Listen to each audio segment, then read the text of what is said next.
That'll be a good demo for this group. No? Nope. You really want to get the people riled up before the ceremony? We're recording all this, right? Yeah, right there, dude. We're always being recorded. Yeah. In some way or another. True. You know what I mean? That's the truth. Y'all got it. Play that one again. That was fun. Think they'll know? Did you guys play Thuy? That's a good one. We sing Brilliant.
Okay.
We had a whole nother thing playing, but that's fine. You know, just kill all the fun. Yeah, that's what I'm here for. It'll make it like it's part of the tune. So good. No, I bet if we were playing on the street, we might have gotten going for that. Oh, is that the part you were going to sing it? Oh, yeah, yeah. I don't remember that song. I gotta check that out. Probably one more. One more? Probably one more, and then we gotta get serious. Do you guys play, bum, bum, bum, bum? Is that a good one? Yeah. That's a good one to play at a time like this? Perfect one.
So go back to that repeat a number of times until I'll cue the top again for fun. Okay. Here we go. Fun. That was a fun one too. Great. Hey, what's the matter? What's that one called? Hey, what's the matter? Boogaloo's a strut. Okay, wait, read. So we go back to the top? No, we're going to keep going back here until he cues us, and then we'll go back to the top. And then where's the B? Just somewhere like here. Okay. So We always end at the end. okay. The that last makes time sense. through, we'll always end That at makes the end sense. also. Yep. Okay. Ready? Yep.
Good evening. Please rise to join us in the singing of the national anthem.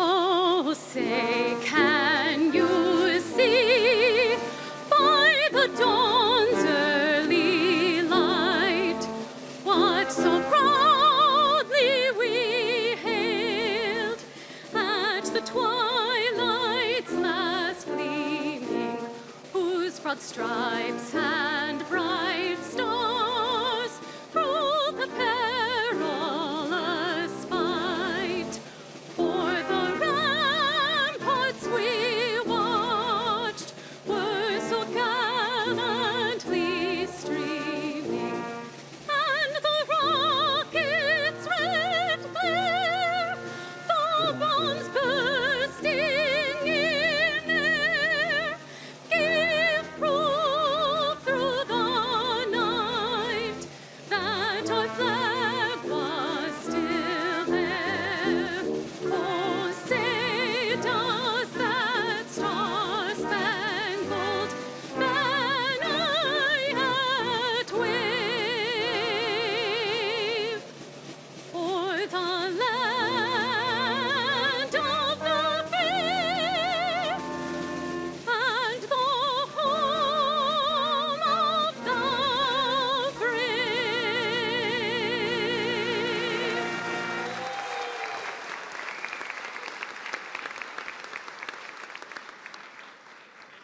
Please be seated.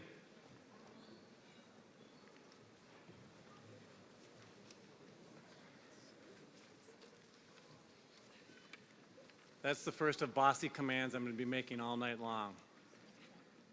So let's try this again. Good evening. Good evening. Thank you. This is very exciting for tonight for all of us here. I'm Tim Beebe. I am the interim dean of the School of Public Health. It is my great pleasure to welcome you here today for our commencement ceremony in 2023. So, what a great day. It's a beautiful day outside. The venue's perfect, if not a little bright and warm. It's great to see the students, their families, the friends, my colleagues. It's just a special, special night for many reasons. I'd like to also join those joining us, or welcome those joining us with the live webcast of today's ceremony. You know, we're spread all over the place, and given the geographic diversity of our student body, the graduates have families all over the world patching in. At my last count, we have 23 countries and 36 states represented here tonight.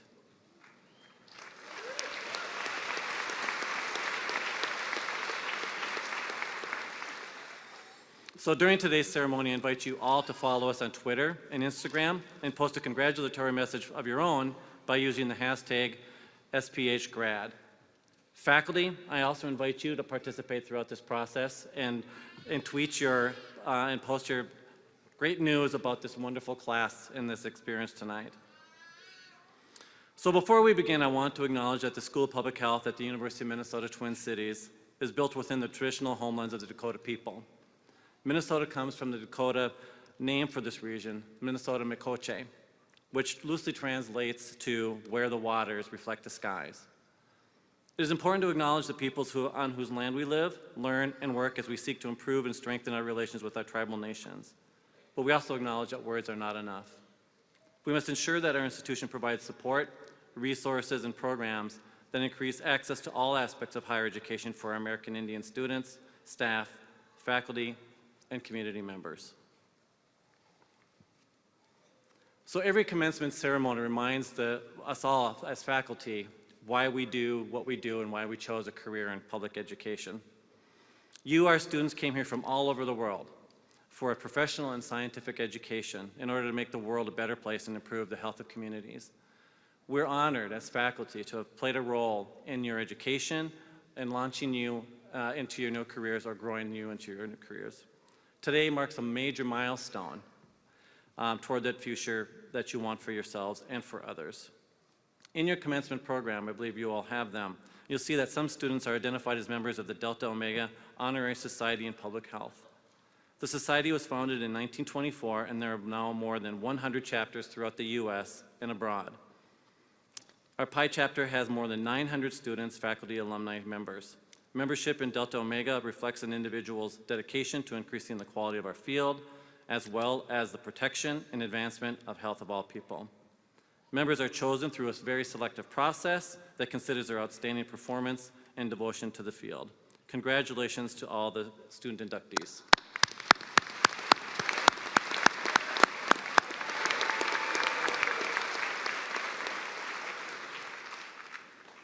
So since 1944, our school has worked diligently to give every person a chance for health and an opportunity for a healthy life and ensure that health is a public good or a public value.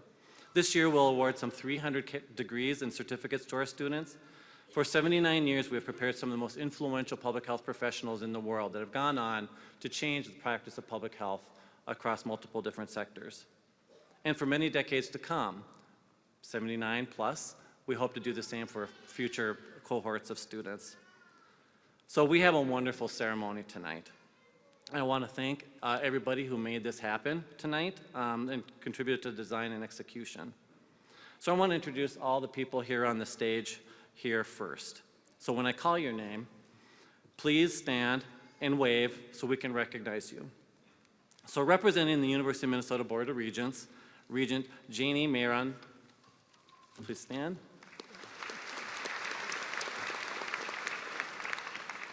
Representing the University of Minnesota Office of the Executive Vice President and Provost, Dr. Brian Sick.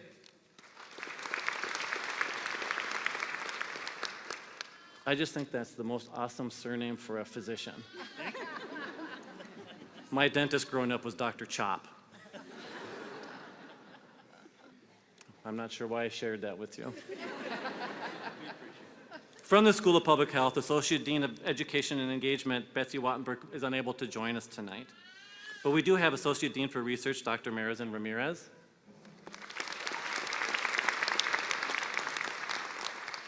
We have the Associate Dean for Faculty Affairs, Dr. Lynn Eberly. And we have Dean Emeritus John Finnegan.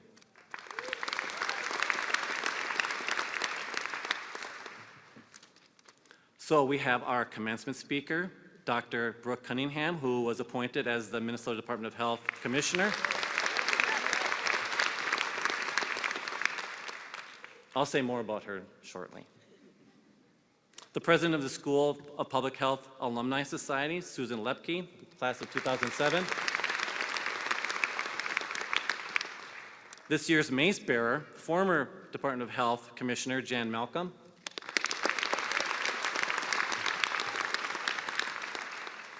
She kind of snuck up on me there. Our 2023-2024 SBH Student Senate President, Quinn Nelson. And the class of 2023 student speaker, Thuy Kim, a candidate for PhD in environmental health.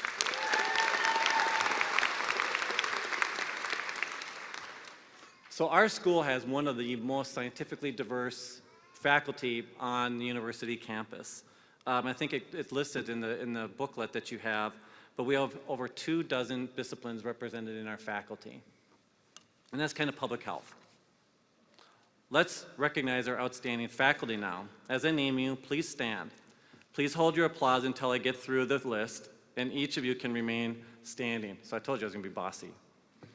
Professor and Head of the Division of Health Policy and Management, Dr. Jean Abraham. Oh, what did I say? Just because I'm interim dean doesn't mean you have to blow me off. Professor and Head of the Division of Environmental Health Sciences, Dr. Bruce Alexander. Professor and Head of Division of Biostatistics, Dr. Joe Koop-Miners. You'll be hearing more from him later on. Professor and Head of the Division of Epidemiology and Community Health, Dr. Diane Newmark-Steiner. And then we have faculty representing each of these divisions on the stage today. Faculty of the school, would you please stand up so we can recognize you?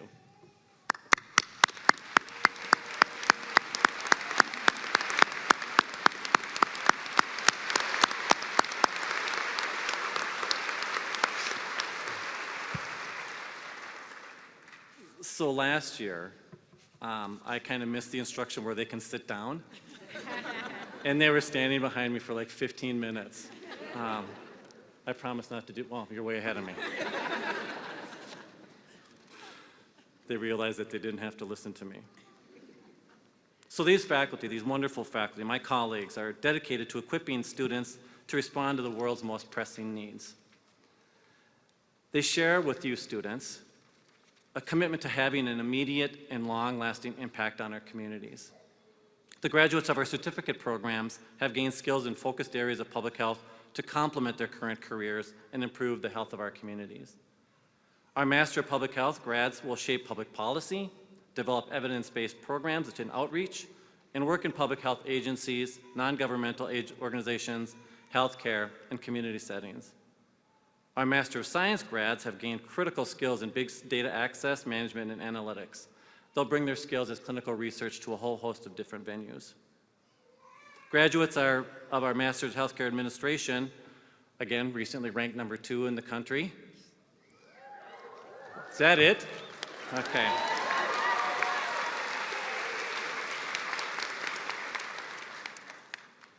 I didn't mean to shame you. This program will serve the changing landscape in healthcare, which we realize is changing almost every day. Our PhD graduates will become the next generation of public health scientists in the public and private sectors. About half of our PhD grads end up in the academy. So regardless of their degrees, our students are well positioned to shape a healthier future for all people. You know, our educational programs and our research have evolved over the last 79 years to meet the need. We're very good at that, very facile at that. But our focus and determination has always been grounded in ensuring that the health of the population is maintained and enhanced. That's been invariant over the time. We're grounded in that. That motivates us. It's never wavered. For you, our graduates, the future will hold astonishing opportunities and advancements in technology. But you'll be facing some headwinds. Not to be a downer, but there's rising economic inequality and its impact on health and health inequities. The unimaginable challenges that will arise from a changing climate. The rise in gun violence and other gun-related deaths. The ongoing opioid crisis that is contributing to our downward canting in our life expectancy. Our life expectancy in the US right now is 76. In other high-income countries, it's 83. Yeah, wow. So there's increasing rates of maternal and infant mortality. These are daunting. But despite these challenges, I and we all have unshakable faith in our collective ability to change and shape ourselves to a healthier world.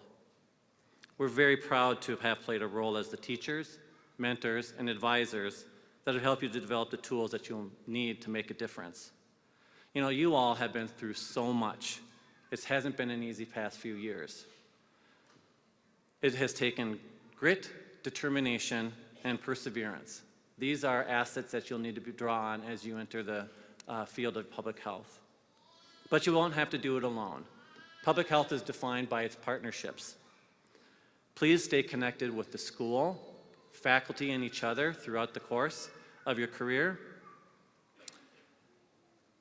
One essential partner of our school is joining us on stage today, and I'm looking at you. It's my honor to introduce today's commencement speaker, Dr. Brooke Cunningham. Dr. Cunningham was appointed in January as a commissioner of the Minnesota Department of Health. MDH is the state's lead public health agency. It's responsible for protecting, maintaining, and improving the health of all Minnesotans. That's actually a vision we share, our school in that department. The department has approximately 1,400 employees in the Twin Cities and 7 offices in greater Minnesota. Many of our students have worked or are working at MDH. Prior to being appointed commissioner, Dr. Cunningham was assistant commissioner for the Health Equity Bureau. In this role, Dr. Cunningham oversaw the Center for Health Equity, the Office of American Indian Health, the COVID-19 Health Equity Team, and the Diversity, Equity, Inclusion. She also worked very closely with staff in MDH's other bureaus to advance health equity in their work. In addition to her role as commissioner, Dr. Cunningham is a general internist, a sociologist, an assistant professor in the Department of Family Medicine and Community Health at the university here. She's also a primary care provider at the Community University Healthcare Clinic, or CUC, a federally qualified health clinic in Minneapolis that serves a diverse patient population. In addition, she also maintains a research program focused on efforts to reduce health disparities in health, and including addressing the adverse impacts of exposure to racism. Dr. Cunningham received her doctorates in medicine and sociology from the University of Pennsylvania. After completing residency in internal medicine at Duke University, she completed fellowships in health services research, health policy, and bioethics at Johns Hopkins, and an Academy Health Delivery System Science Fellowship at the Medica Research Institute. So we're extremely pleased and fortunate to have Dr. Cunningham with us today to share her thoughts. Please join me in welcoming Dr. Brooke Cunningham.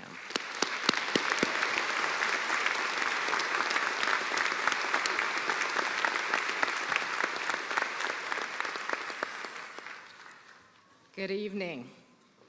And first of all, congratulations, graduates.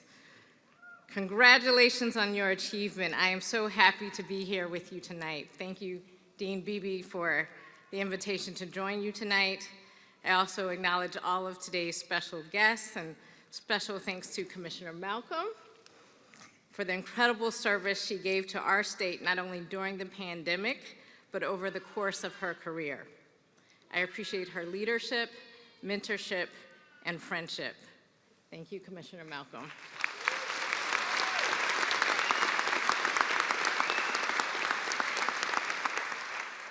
This is an absolutely fantastic day, and I am excited to be here. There are simply not enough moments in our lives to pause and celebrate. So graduates, take it all in. Take in all that you have achieved. Take in all the pride and pats on the back from your family and friends, all of the heartfelt congratulations. Enjoy this positive energy. Enjoy it. That's your family and friends saying, take it all in. I am proud of you too, because I know how hard you work to get here, and I know public health. I know the kind of people the public health profession attracts. It is wonderful to look out on this group and see so many talented people who are going to be my partners in the work of public health and in building the public health systems of the future. I look out at you and I see your commitment, your enthusiasm, and your drive to make a difference. And so today, as you get your diplomas, your credentials, your receipts, as they say, I want to say out loud what I hope most of us in this room already know and hold dear, that being a public health professional means more than the paper that you get today. It means embodying what the paper represents. Being part of the public health family means we work to improve people's lives. We work to help keep people safe, to stay well, and to make sure people are simply okay. Public health isn't a field of extravagance or luxury. Truly, we just want the basics for folk. We want everyone everywhere to have the basics, the same basic public health protections, the same ability to be healthy and safe, for staying well, for it not to be so hard, for it not to be such a struggle. I'm talking about the basics that everyone needs to be healthy, regardless of where you live or who you are, or who you love. Of course, public health has its strengths and weaknesses, assets and liabilities, challenges and opportunities. Look around at our society and what do you see? We have more information and resources at hand than ever before, and we have more distractions and detours that tempt us off the path. We have an abundance of scientific data and advances, and we have an abundance of disinformation and rejection of science. We have new life-saving medicines and therapies, and we have serious unresolved barriers to affordable access for that care. We celebrate diversity and acceptance, and we struggle with entrenched structural racism and hostility. We have greater connection and awareness of other communities around the world, and we have ongoing blind spots that prevent us from seeing the pain and the need of those in our own communities. We have tremendous public servants doing amazing work in local, state, and federal government, and we have declining trust in government and other societal institutions. But events like today give us all some hope. Hope for our society and hope for our profession. Regardless of the ups and downs, one thing I do know about people in this field of public health is that we show up. We show up when it's hard, when politics and fear and anger make it hard to get things done, or make those already tough public health challenges even tougher. We show up. We show up even when we don't get the credit for it. For example, turn on your tap, clean water comes out. That's public health. Clean drinking water, safe food establishments, safe workplaces, and safe healthcare facilities. Resources like WIC so moms and babies can get more nutritious food. We show up to identify the factors that either protect our health or threaten it. We show up at the ready to address the next health threat from a new infectious disease, to address the next health threat from climate change, or the next health threat from the new deadly combination of drugs that increase drug overdose deaths. We show up as a partner and a resource for policymakers and community members alike. And when we show up and push for social justice, when we show up and talk about the ways in which health risks are distributed unequally and inequitably across society, when we approach community partnerships with humility, When we acknowledge that these degrees provide us some foundational knowledge and skills, but that our learning is never done, when we show up trusting that people from communities most impacted by a health problem already know what they need, when we are willing to ask those communities to collaborate at the beginning rather than at the end, and then actually modify our work plans according to their input, when we show up with the goal to build relationships that are transformational rather than transactional, well, that's when we show up at our best. That's the foundation for a more robust, more inclusive public health system.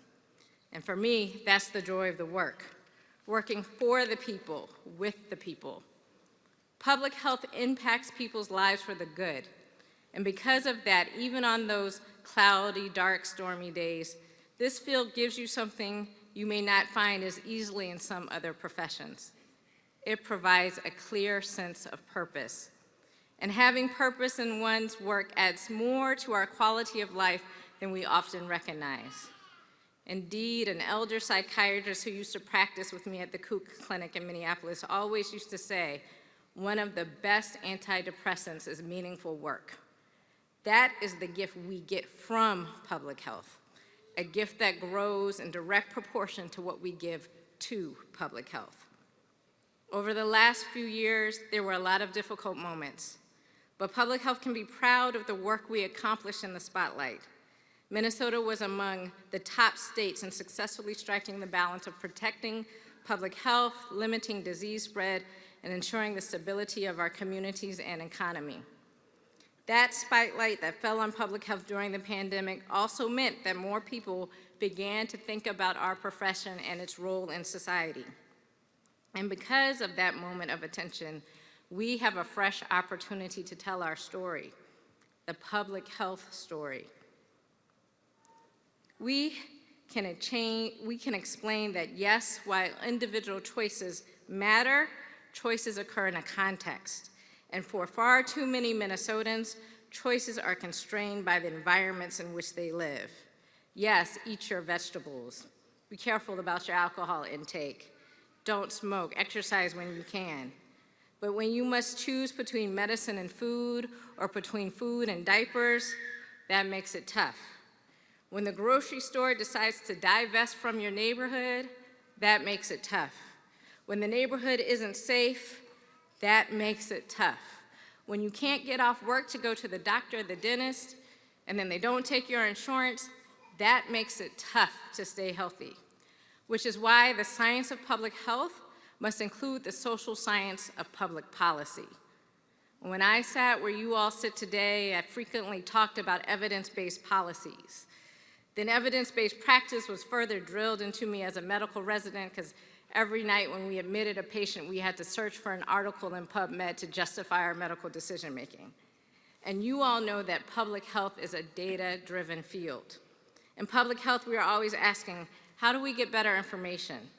What are the different ways to address persistently challenging problems? How can we test whether this idea really works? What does the data tell you? And just as importantly, what doesn't the data tell you? And for those of you who are especially critical thinkers, how do your own assumptions shape the questions you ask, the approach you take, and your interpretation of your results? Now that's a really important question. It's really important for your science and for life. Stay open to different perspectives and approaches. Your science will be better. Your public health practice will be better. And when you find yourself asking, what is the evidence for this or that? Remember the historical and ongoing exclusion of diverse perspectives and formulating the questions and the solutions. We talk a lot about the impact of educational disparities on individuals and on communities. But what we often overlook is that those disparities also affect the quality of the science. Diversity and inclusion are not just about representation. They are also about impact. It's about making sure our logic models are right, that we don't get models that fit the data but don't fit the complexity of the situation, that we aren't overlooking key variables or interactions. I care a lot about data, about having rigorous methods, about modeling social risks, In fact, I became a researcher to leverage data for change. But as invested as I am in data, a few years ago, I realized that data was not going to be my black girl magic. Data are rarely enough because data can be misinterpreted or dismissed, or there may not be enough political will or power to respond to the data. Public health decision-making is about balancing the science with the logistics of operations, often in tricky political environments. All the epidemiology in the world won't save us if the political will to act is missing.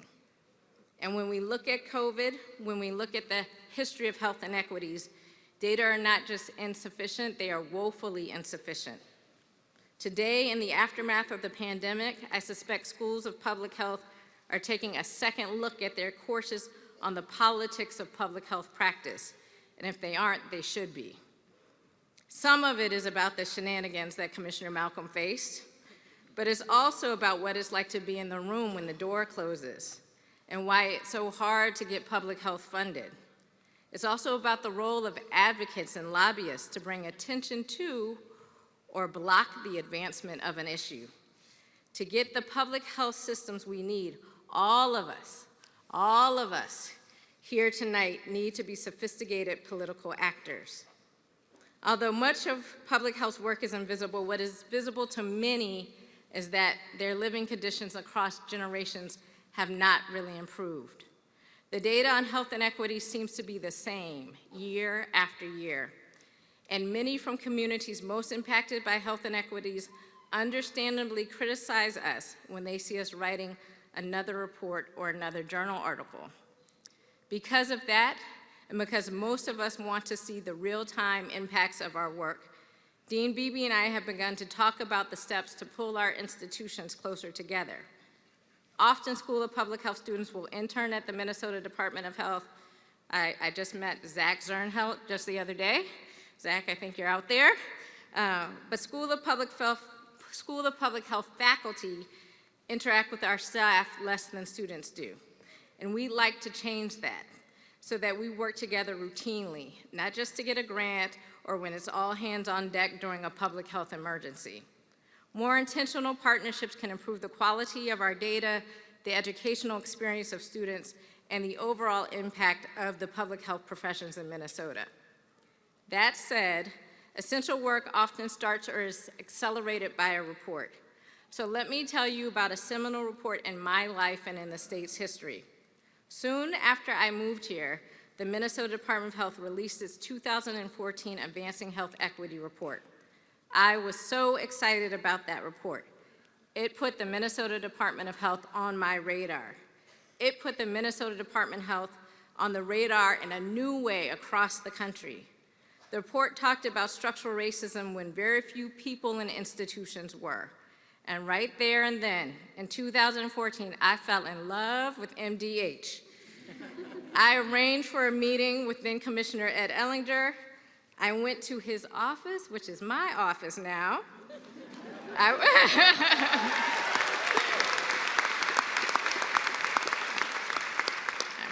probably sat at the very same table that's in my office now. You know, we don't get a lot of upgrades in the States. So here's a lesson for you all from my career. A number of you all sit here with your 5-year plan, some with your 10-year plan, already mapped out. Now you know that saying, we plan, God laughs.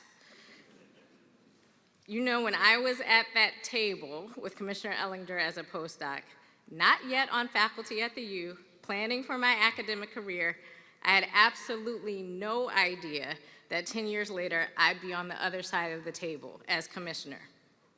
So I just want to say, if your plan changes, it's okay. If you start off on the plan and midway through something doesn't quite feel right, you start wondering if you're in the right place or doing the right work. If your soul starts to feel unsettled, pay attention and trust your spirit to guide you on the path that best aligns with your purpose. I never sought to be in the rooms in which I sit today, and yet I know I am where I am supposed to be.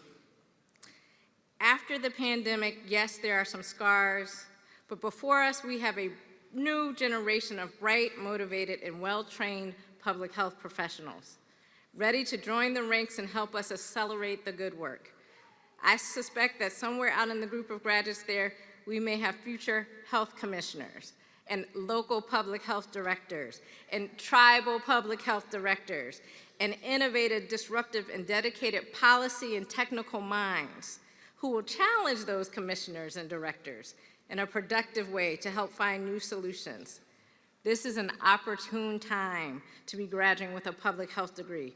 We need you at the Minnesota Department of Health and local public health and tribal public health, in the nonprofit sector, in the healthcare sector, in philanthropy, in socially conscious industry. We need you as social entrepreneurs. We need you in all these places because public health requires a multi-sector commitment. We need you on both sides of the aisle because public health needs bipartisan support. Certainly, public health can be full of gray areas and nuance in a world that prefers black and white simplicity. And if you're doing it right, public health can even be an unwelcome, boat-rocking voice in too comfortable conference rooms. The work is not for everyone, but for those cut out for it, there's nothing else that can come close. Public health is for those who want to do something, to contribute to making things better. It's for people who want to speak the truths that need to be spoken and who are committed to creating the systems and the opportunity structures so that we can all thrive.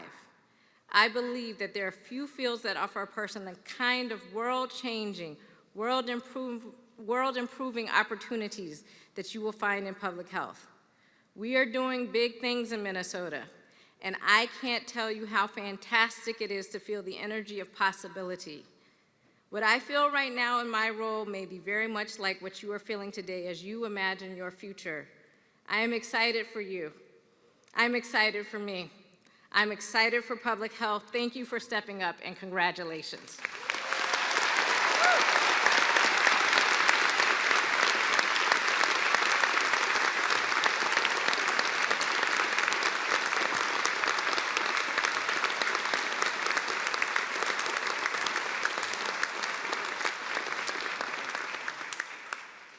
That was just wonderful. Thank you, Dr. Cunningham, for joining us and sharing your thoughts. So, Albert Einstein famously said that the most powerful force in the universe is compound interest. I'd posit and maybe counter that there's no more powerful force in the universe than a physician with a PhD in sociology. I'm a sociologist. So one of the best things about being interim dean of this school is the opportunity to interact with our extraordinary students. They're a constant source of inspiration, giving me great hope for the future. I actually feel, while I'm honored to have this role as interim dean, I feel like it's a period of deprivation for me because I'm not teaching. And one of the reasons I came here was to be in the classroom. I'm very much looking forward to being in the classroom again. It's just wonderful to be collaborating with you on your journey as a public health professional. So it's my pleasure to introduce today's student speaker. Oh, she's right there. Thuy Kim, who will address the class of 2023. Ms. Kim is a first-generation Vietnamese American who immigrated to the United States with her family at a young age. She is grateful for the opportunities that her courageous parents have afforded her through their selfless sacrifices. Ms. Kim grew up in Birmingham, Alabama, alongside her twin brother. She earned a BS in biology and an MPH in epidemiology from the University of Alabama at Birmingham. Wasn't expecting that. So today, Ms. Kim is receiving her Doctor of Philosophy degree in environmental health. Her career in public health food safety began as an epidemiologist in the Alabama Department of Public Health, where she gained experience in leading outbreak investigations. She quickly developed an affinity for investigating local and multi-state foodborne illness outbreaks and realized that a key to protecting food safety was to improve the methods used to find illnesses. This interest, ultimately, to our benefit, led her to our school's Division of Environmental Health Sciences, where her research focuses on improving surveillance techniques for foodborne illness and outbreak investigations. During her time here, Ms. Kim has earned several honors, including the MnDRIVE Global Food Ventures Fellowship, the Mary Lauren Olson Scholarship, the Donald and Catherine Vesley for Environmental Health Scholarship, the James W. Wright Scholarship, the Harold R. Shipman Award for Excellence in Environmental and Occupational Health, and the first place doctoral student poster at our 2021 Research Day. It's making me feel really lazy.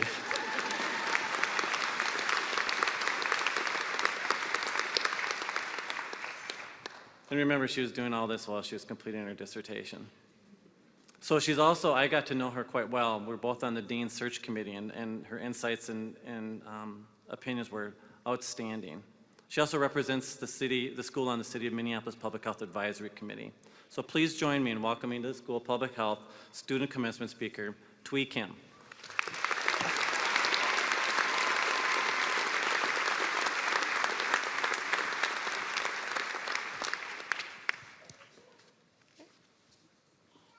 Thank you, Dean Beebe.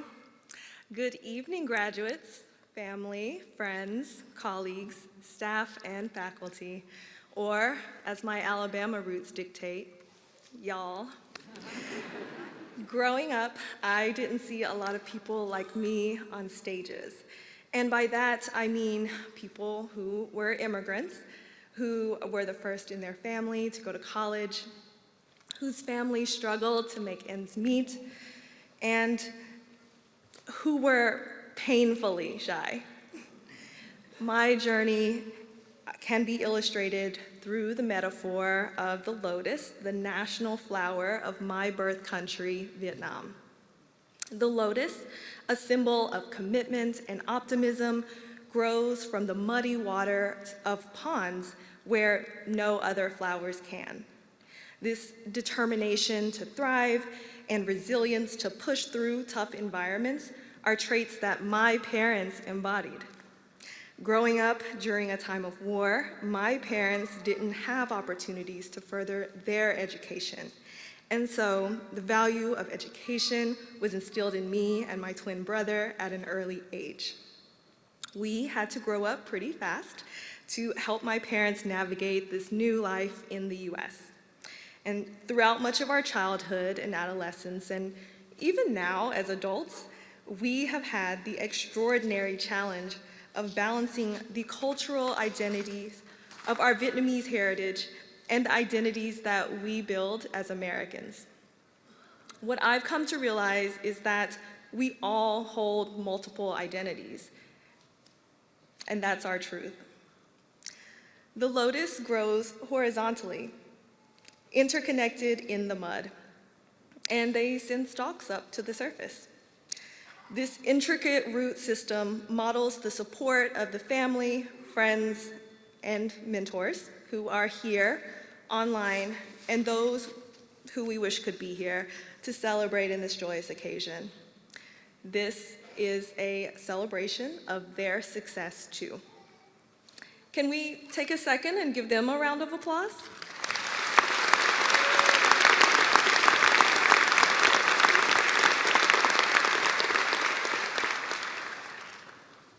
Public health is a field born out of a love for people and the recognition that health is a human right.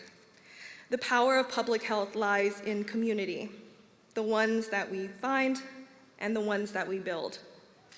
I found public health by chance and pursued this doctorate degree because of dedicated and compassionate mentors, one of whom is sitting on this stage tonight.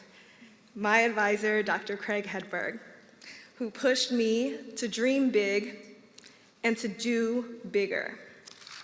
I hope that wherever life takes you, you will always find the strength to reach out for help and reach back to help those after you. Find the people who believe in you and let them believe, because you might end up on stages like this. And it's not so bad. Every part of the lotus plant is used in Vietnamese culture and cuisine, from its delicious root to its fibrous stem that's used to make thread, to its seeds, the core of which is used to make the tea that my mom drinks every night. In this regard, the lotus is multifaceted and versatile, something I and my fellow graduates have had to become, to endure this educational journey in the turbulent times of the COVID-19 pandemic. Within a span of a few months, we were able to adapt to virtual coursework and a new life in isolation, persevere through instability, and yet emerge every morning, flowering despite the challenging shifts in environment. This is the kind of resiliency and flexibility that public health needs, the kind that is brave enough to show up. Much like the lotus that pushes from the muddy depths of its origins to shine its face on the water's surface, when given the opportunity, I hope that you too will show your face and tell your story. Because no matter what struggles you've been through, there is someone going through similar struggles right now. Show them that their battle is valid, that someone does hear them, and that they're not alone. Show them who you are, and maybe that will give them the courage to break through that water's surface and show their own beauty too. In conclusion, how many times have we written those words? You're gonna change the world. And by finishing this degree, you're well on your way. And where you're going needs you. Exactly you. Thank you.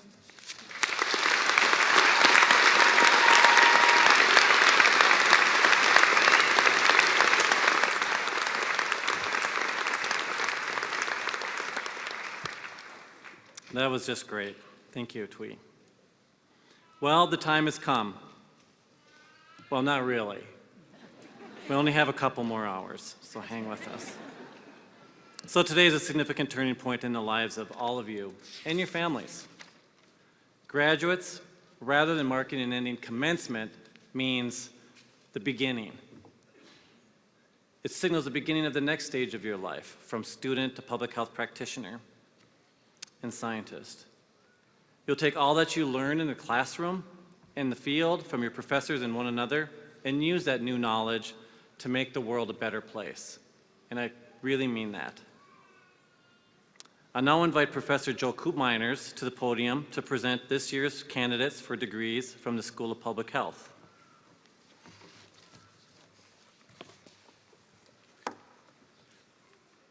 Thank you, Dean Beebe. Before I begin, I would like to congratulate all of our graduates. It is now my pleasure to introduce the School of Public Health class of 2023.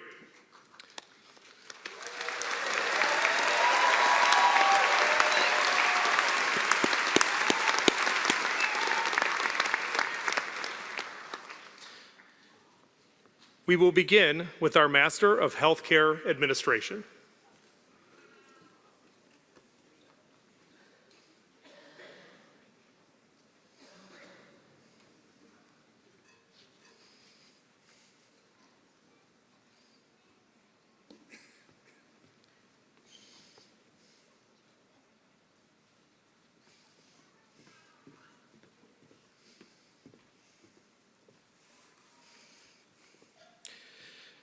Victoria Anderson.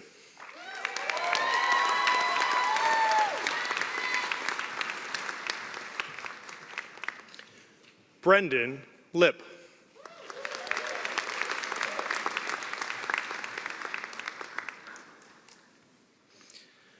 Yazid Abdulhay.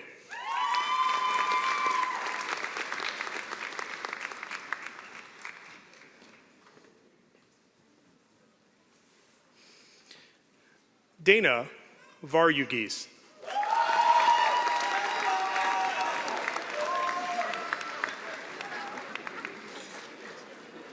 Tyler Robison.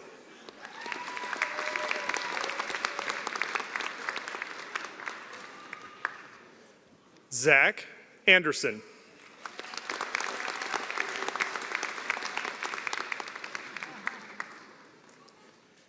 Andy Lindmeyer.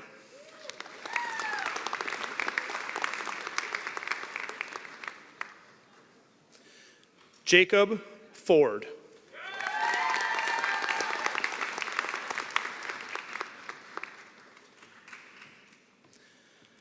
Tyler Moon.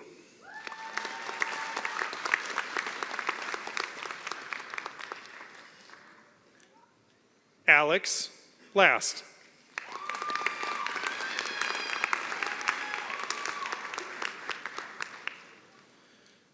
Rebecca Bianchi.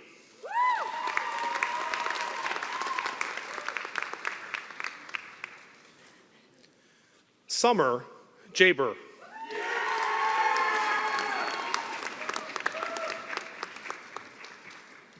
Jacob Marker.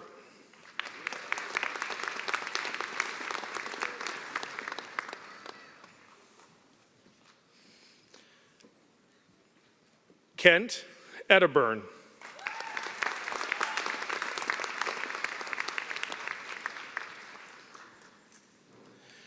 Allison Stern.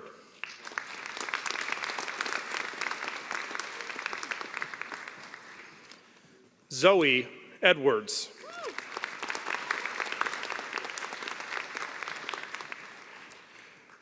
Elizabeth Case.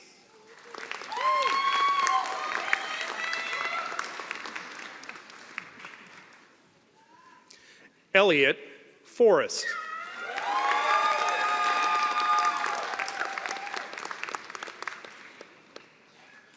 Megan Jacobson.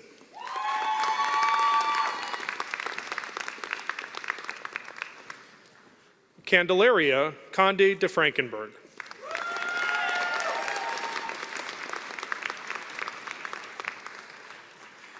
Damin Dovin.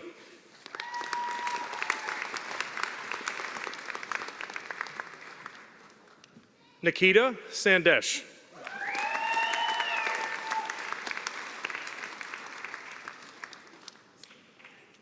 We will now recognize our Masters of Healthcare Administration Executive Program. Vivian Onagwom.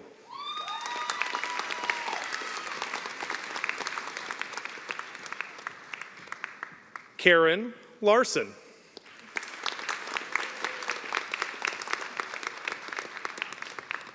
Rhea Bardon.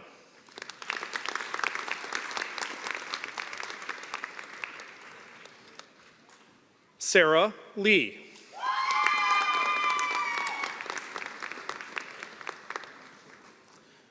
Olivia Peterson.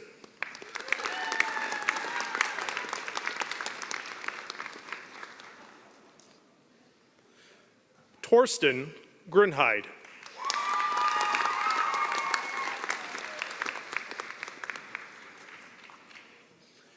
Rachel Gullerud.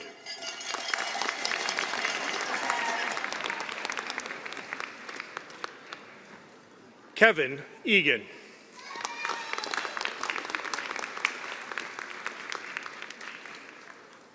Luis Lopez.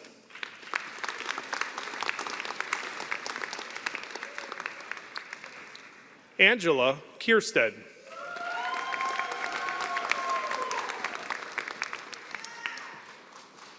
Stephanie Leach.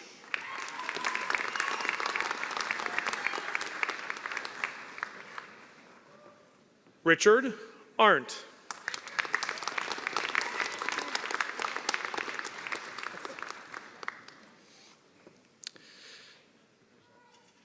Lexi Shooter. Okay. We will now recognize the Masters of Healthcare Administration Residential Program. Laura Knudsen.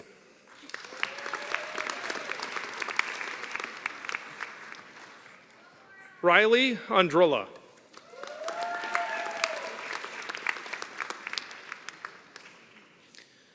Carly Critchfield.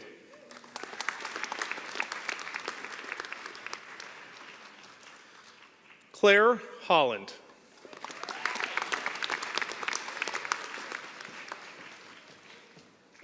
Malia Lombrecht.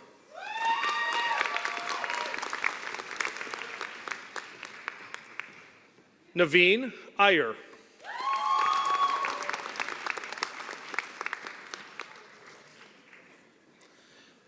Henry Burns.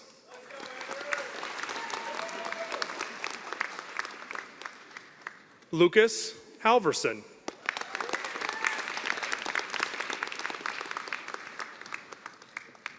We will now recognize graduates in the Community Health Promotion Program. Mary L. Afandi.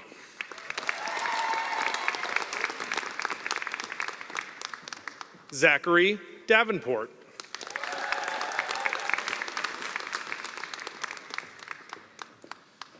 Madeline Levine Wolf.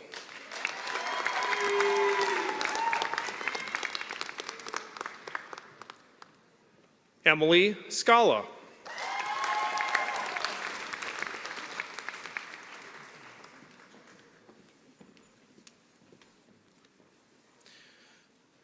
Bridget Stolfus.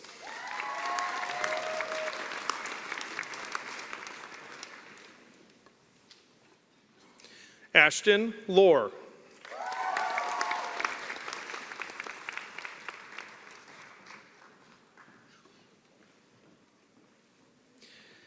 Matthew Lowen.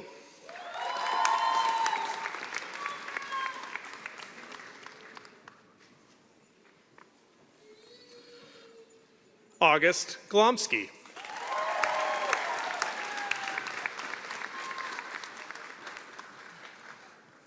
Susan Engberg.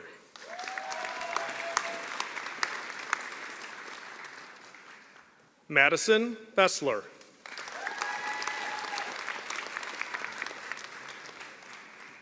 Brooke Offenhauser.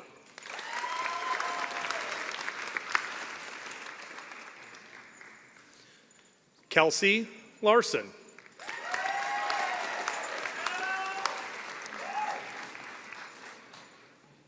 Victoria Lee.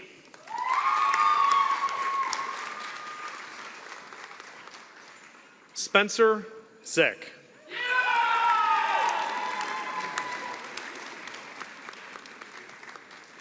Tenzin Kunki.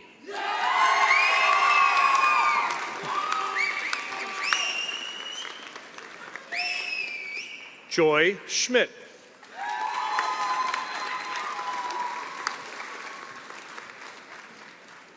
Maria Geiger Williams.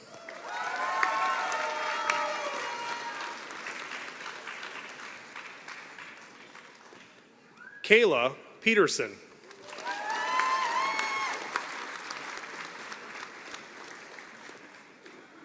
Caitlin Maddox.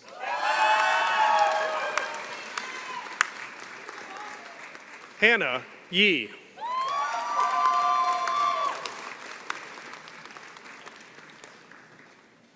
Madeline Anderson Sarno.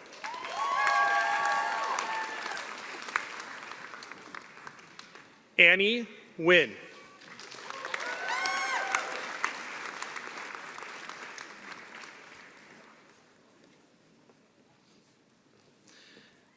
Madeline Shearer.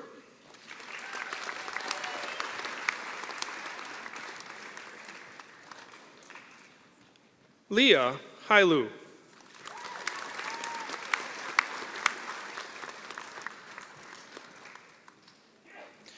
Mingqing Liang.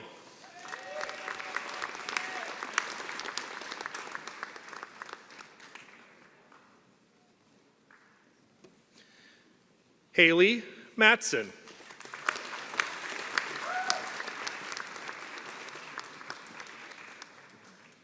Nora Almuhana.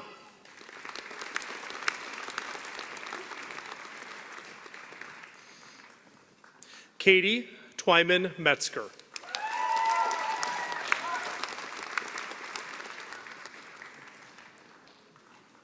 Martha Williams.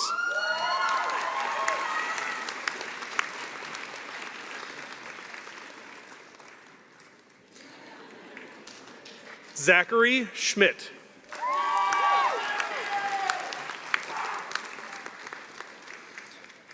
Adriana Lobitz.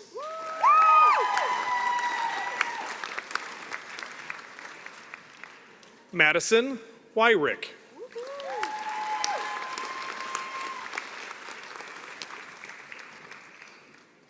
Claire Weiss.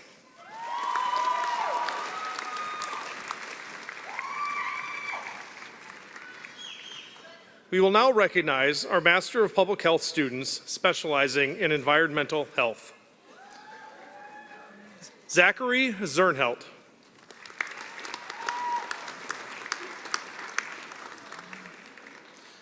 Allah Al-Zahrani.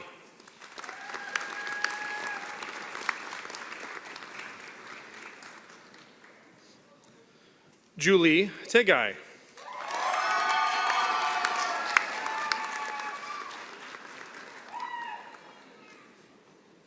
Maddie Barkholtz.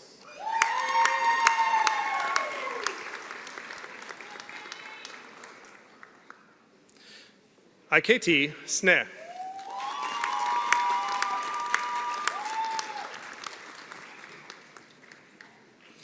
Sabine Fritz.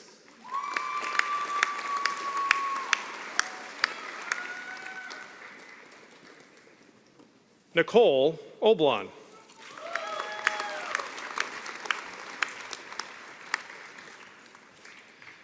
Maria Roser.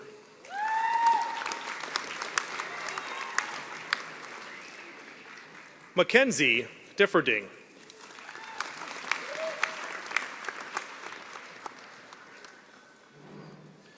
Sophie Gonzalez.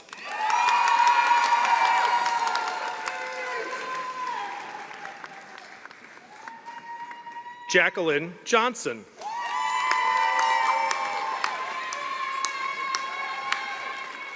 Ellen Sostak.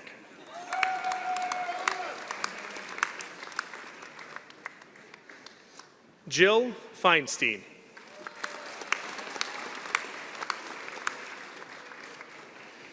Rachel Mansk.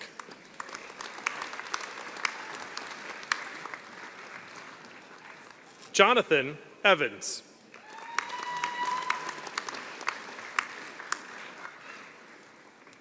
Salma Issa.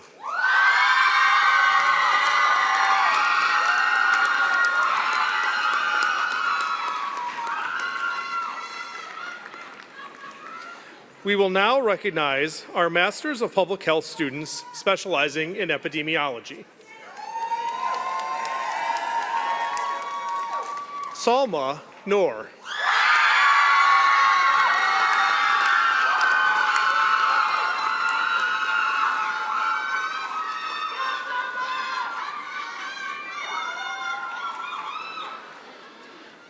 Dahaba Hassan.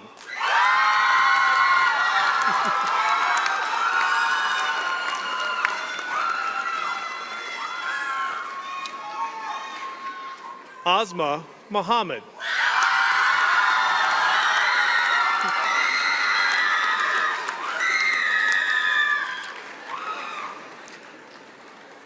Savannah Larkin.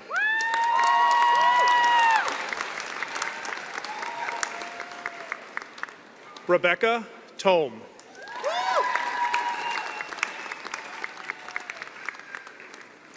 Ian McEwen.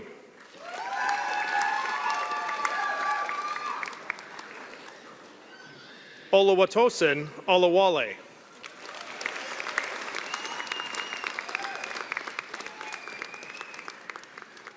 Michaela Bartle.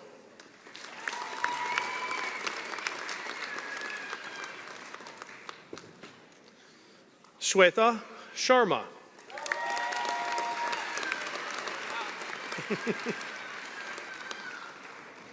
Ingrid Jacobson.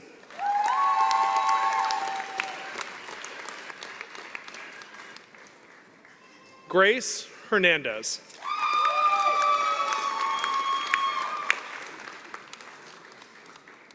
Sumaya Alfath.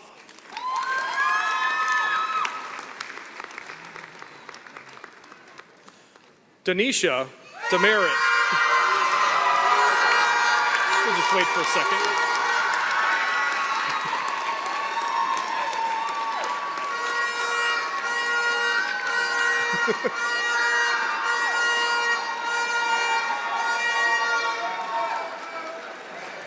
Nathan Carroll.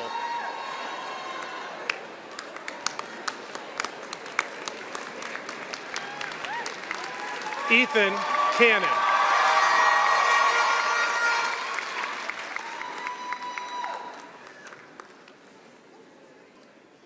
Anthony Berg.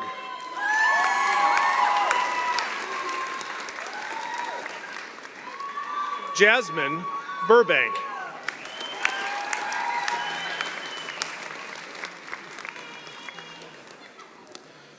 Ileana Hohenkirk.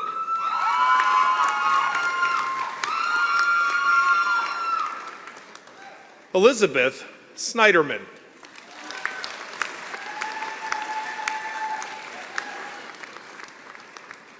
Joshua Eklund.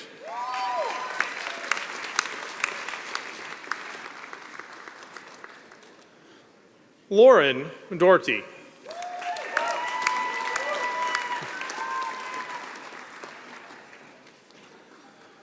Calder Glowak.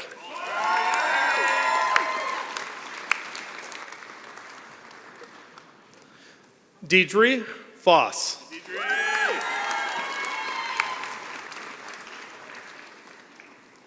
Milky Maya.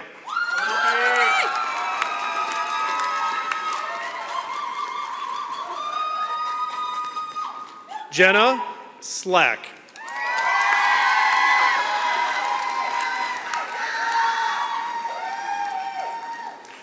Molly Slaughter Barth. Go, Molly.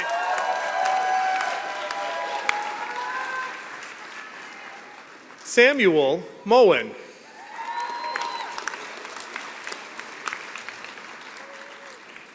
Matthew Wilkinson.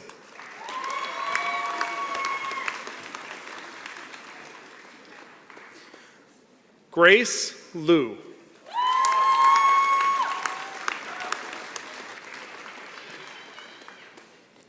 Deirdre Sperry.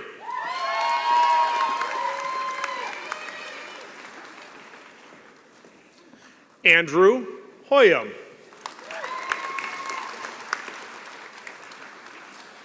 Julia Jallo.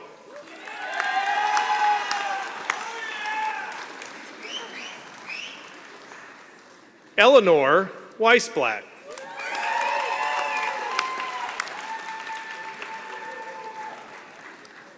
Emma Mathis.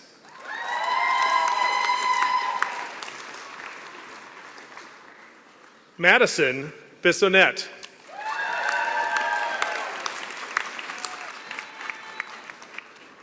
Ethan Mosher.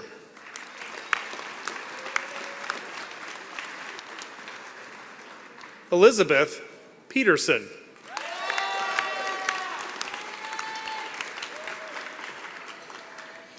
Stephanie Roser.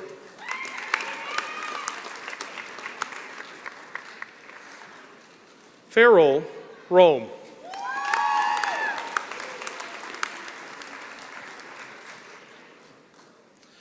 Christina Seahuson.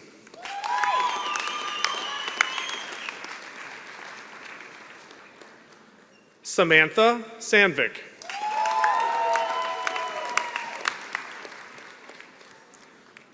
Yukabeth Oyaro.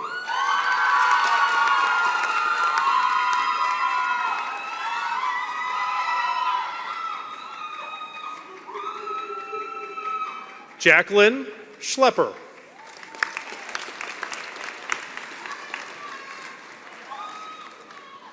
Katie Collenbach.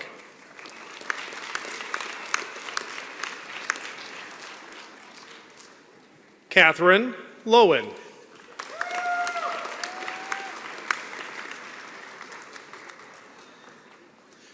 Elizabeth Whitcomb.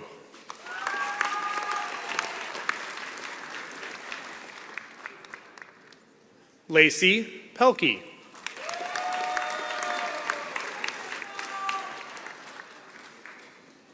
We will now recognize our Master of Public Health students specializing in maternal and child health.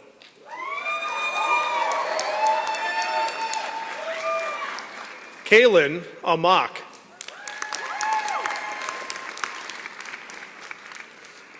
Summer Reed.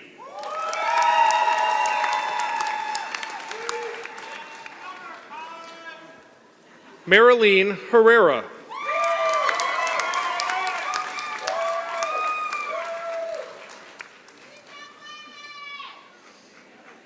Brianna Wells.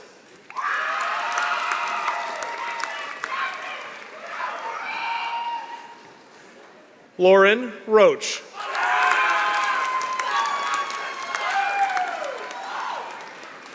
Rosemary Lane.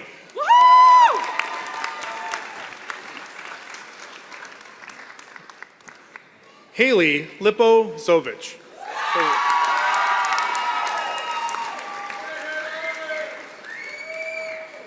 Dana Akri Fens.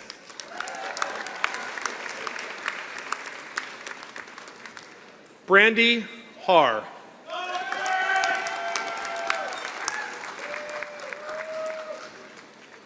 Hebo Mohammed.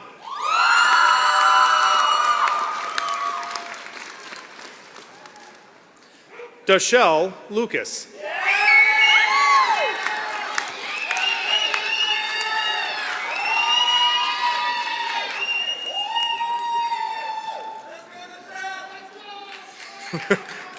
Mackenzie Lopp.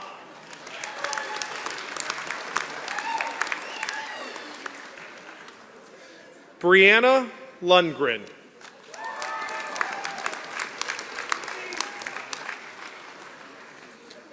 Amanda Moses.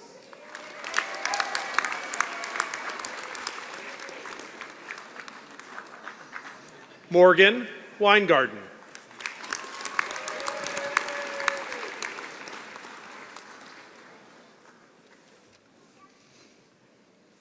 Jenna Kaczorowski.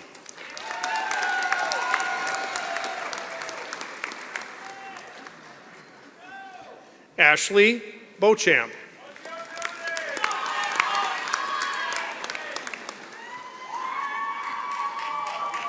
We will now recognize our Masters of Public Health students specializing in public health administration and policy.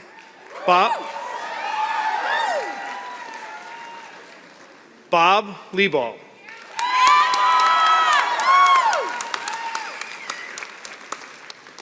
Laura Farlow.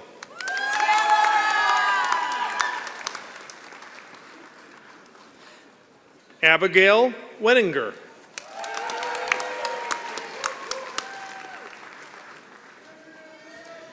Allison Gakey.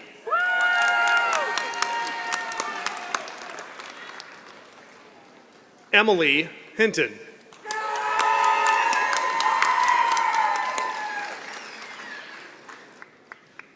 Aaron Collins.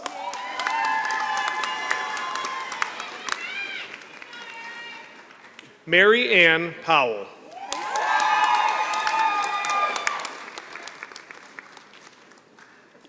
Laura Herman.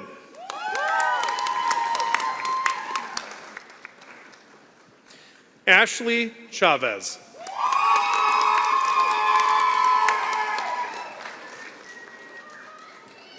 Megan Ford.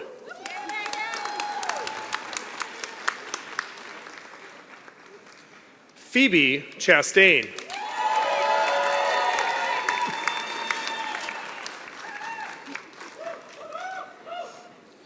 Maggie Yang.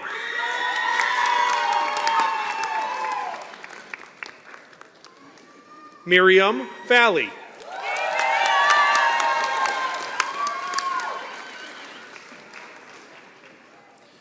Hannah Geryusu.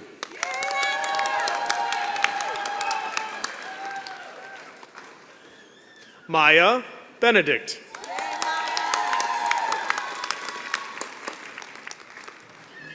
Brittany Wynn.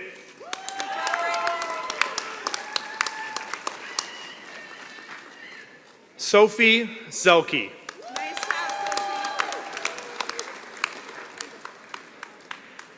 Ade Fenta.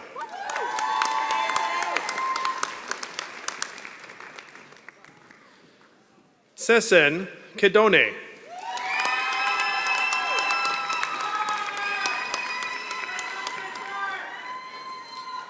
Emiliana Centrella.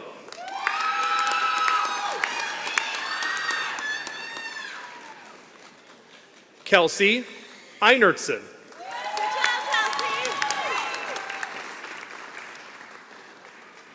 Victoria Anderson.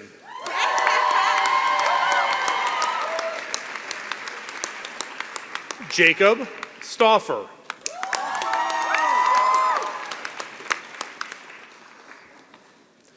Andrew Edeldorf.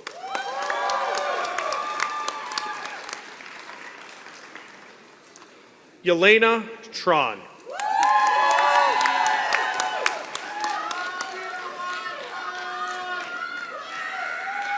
Shantanu Malik.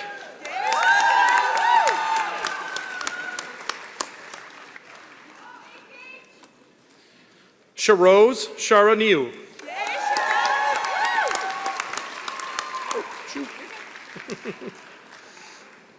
Arancha Hernandez Chare.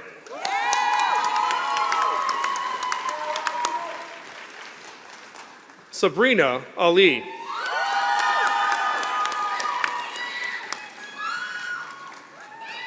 Leandria Aubrey.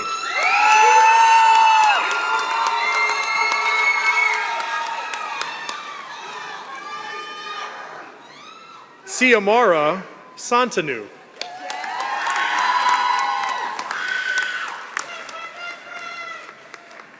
Megan Harvey.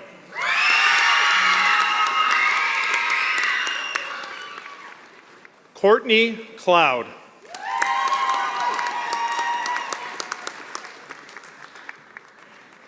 Mackenzie Marquette.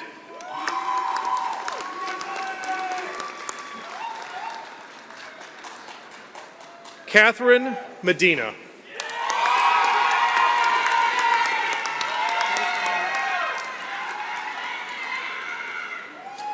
We will now recognize our Master of Public Health Administration and Policy Executive Program, Deanna Drake.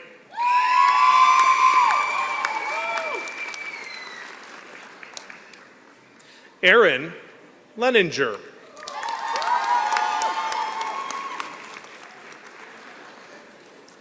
Keita Lewis.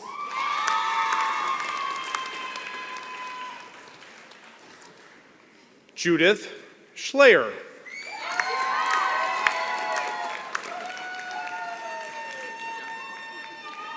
Brandon Bachman.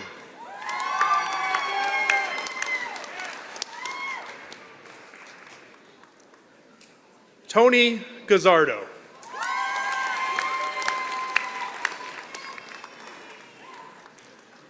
Holly Hunter.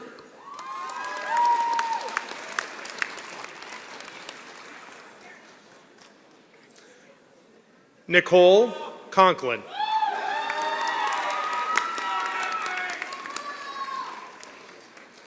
Catherine Farka.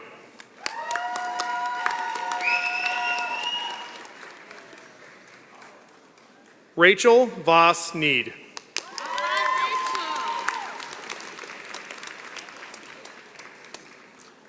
Anna Kuchera.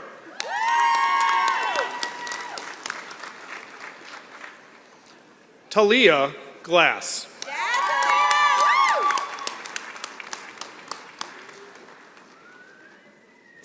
Amanda Tran.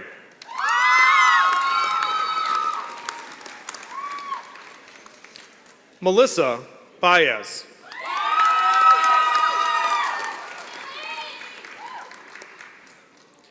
Ursula Parfieniuk.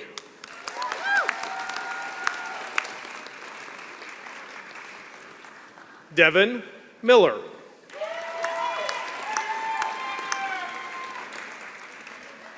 Jenna Skinner.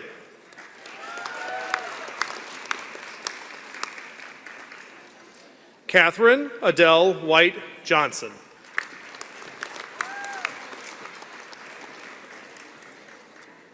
Angela Sullivan.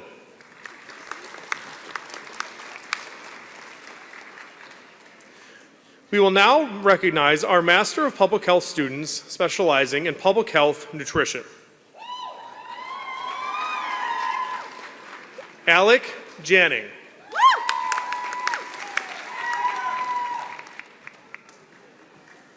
Abby Rose.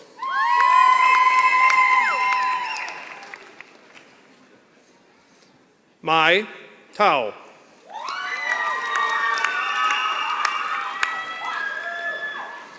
Shua Cha.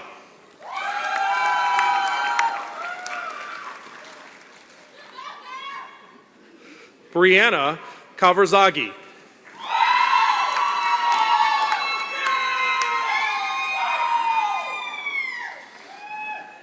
Kong Joa Vong.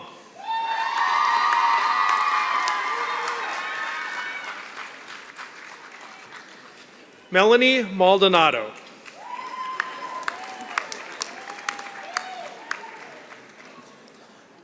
Gao Zhang Yang.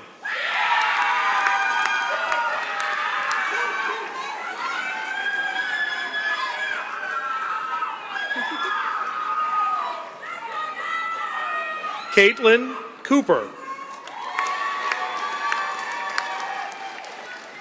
Krista Nagel.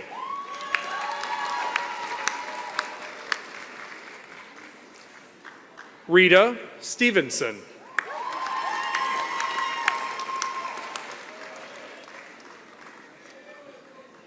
Cleomi Bernick Rare.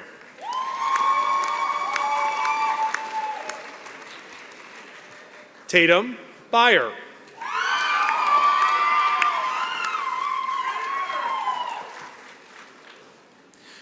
We will now recognize our Master of Public Health students specializing in public health practice. Jillian Lino.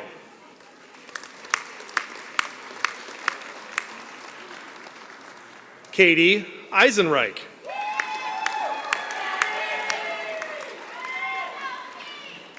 Caitlin Flattery.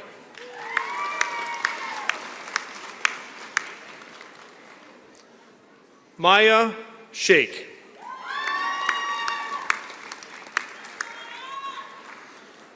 Colton Cannon.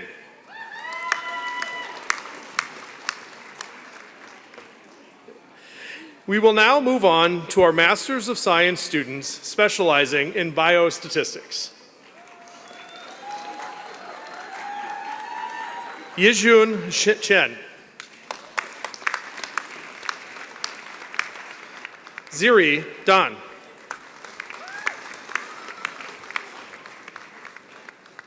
Sumira Deshpande.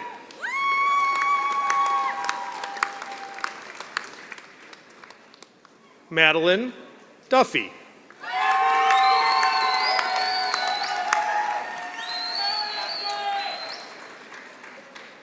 Catherine Giorgio.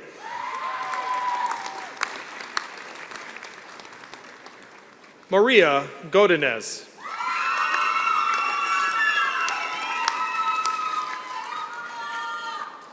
Monica Iram.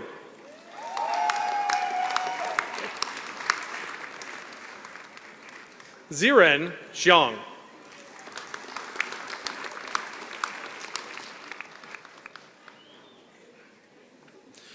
Jiayu Lin.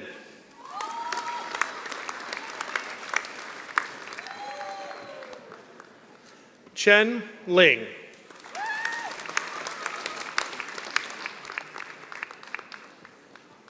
Jialing Lu.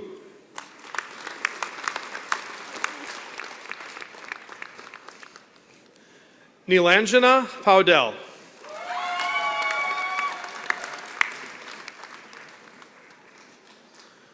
Yoshan Shen.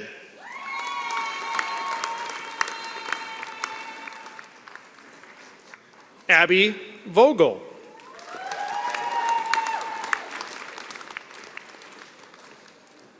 Daniel Waller.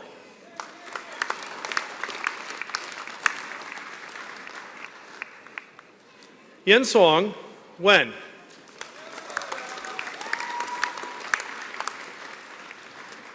Jingyi Zheng.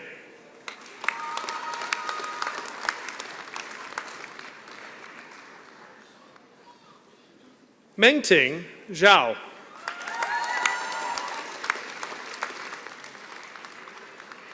We will now recognize our Masters of Science students specializing in clinical research. Vasudha Goyal.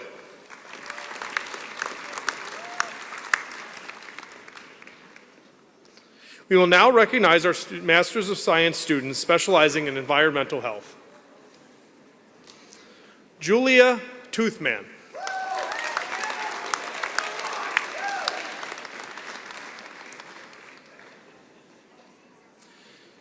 We will now recognize our Masters of Science students specializing in health services, research, policy, and administration.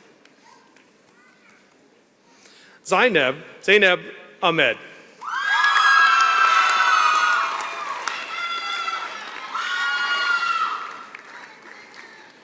Umesh Shimiri.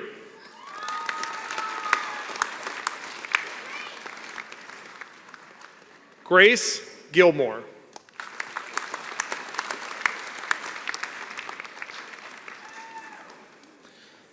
Scott Houle.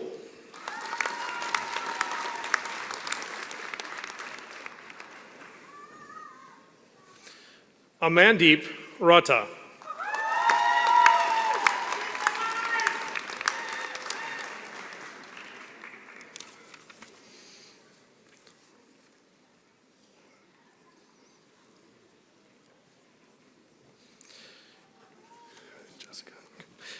We will now move to the Doctor of Philosophy students, the greatest honor in the School of Public Health.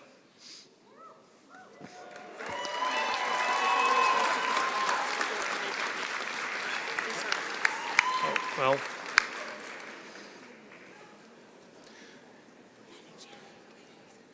we'll begin with former Minnesota Department of Health Commissioner Jan Malcolm.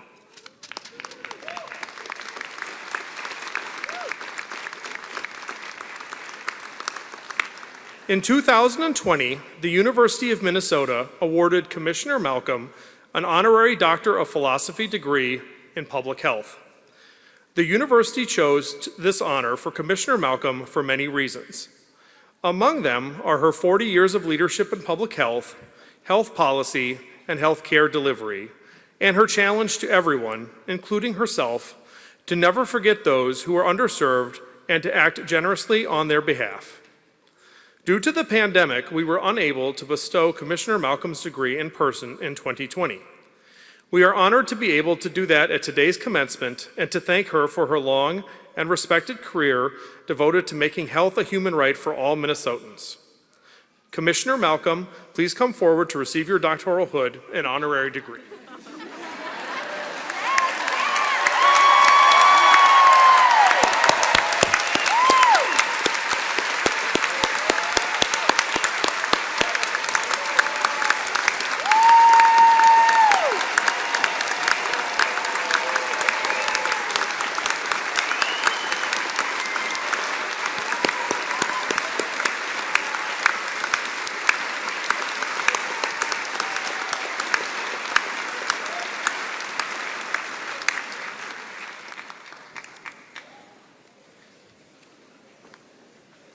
We will first recognize our Doctor of Philosophy students in biostatistics.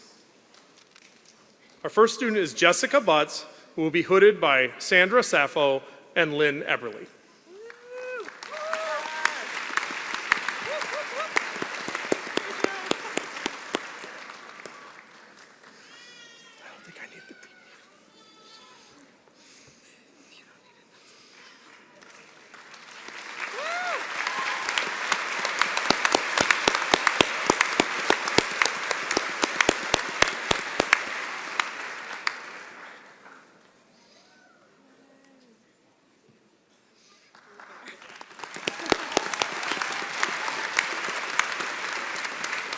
We will next welcome Lily Hain, who will be hooded by Tom Murray and me.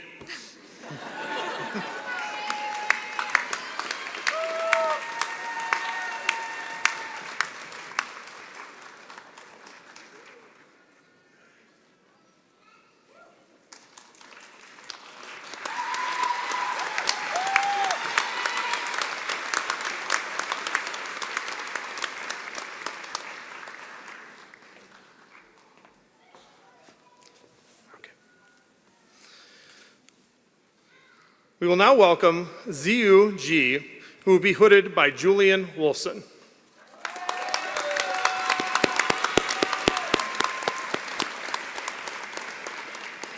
Yeah.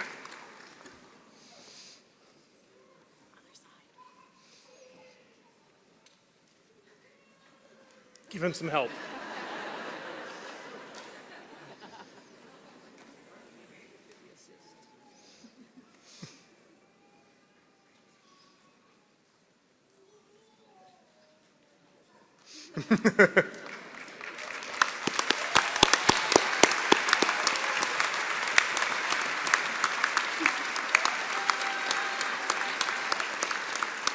We now welcome Jatong Lin, who will be hooded by Wei Pan.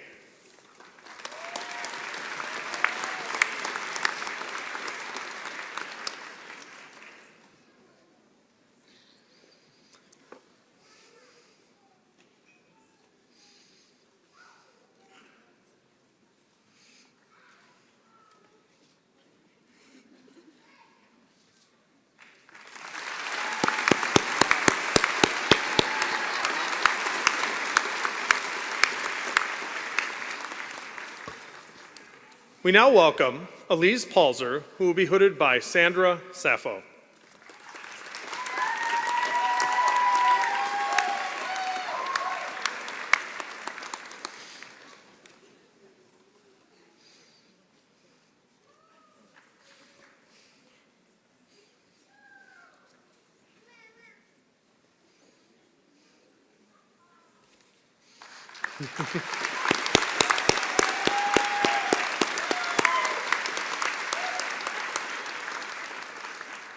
We will now recognize our students in the Doctor of Philosophy and Environmental Health. We now welcome Corey Anderson, who will be hooded by Michael Osterholm.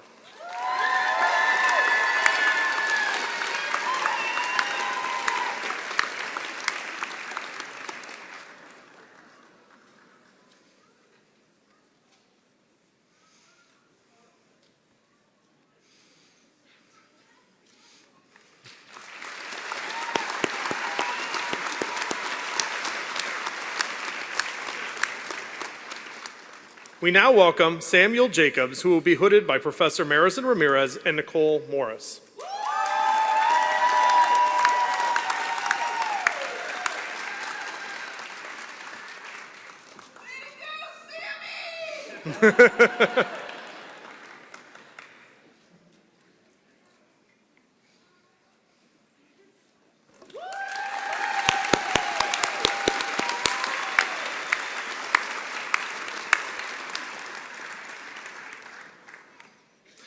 We next welcome Huang Lei, who will be hooded by Professor Bruce Alexander.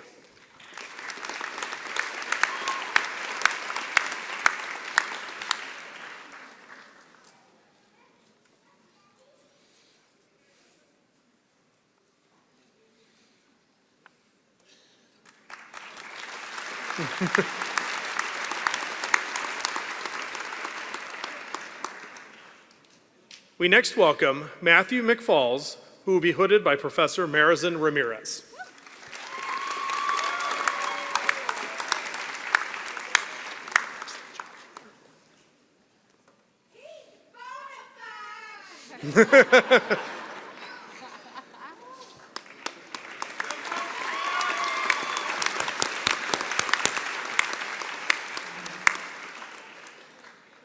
We will next recognize Thuy Kim, who will be hooded by Professor Craig Hedberg.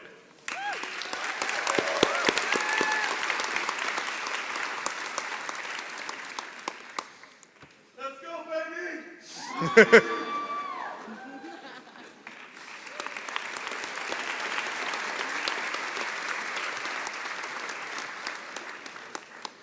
We next welcome Allie Strickland, who will be hooded by Professor Craig Hedberg.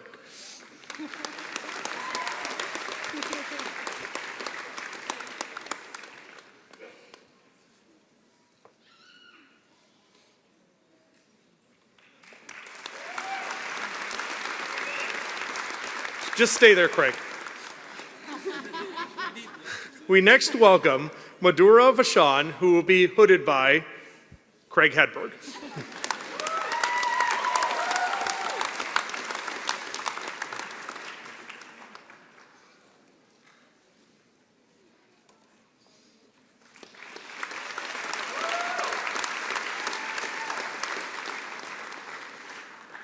We will next recognize our Doctor of Philosophy students in epidemiology.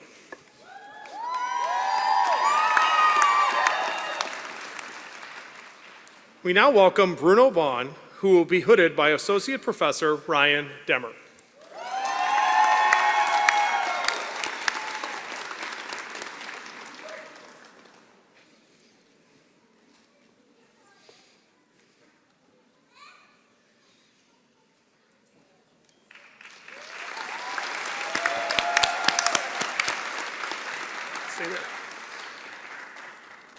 We now welcome Rebecca Molinsky, who will be hooded by Associate Professor Ryan Demmer.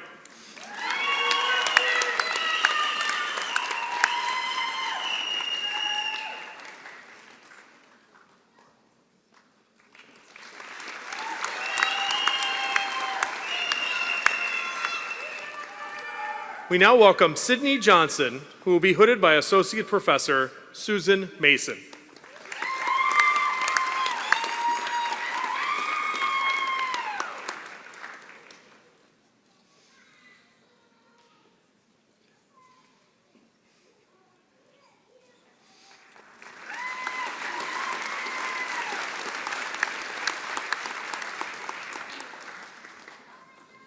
We now welcome Sarah Lambert, who will be hooded by Professor Rich McLehose.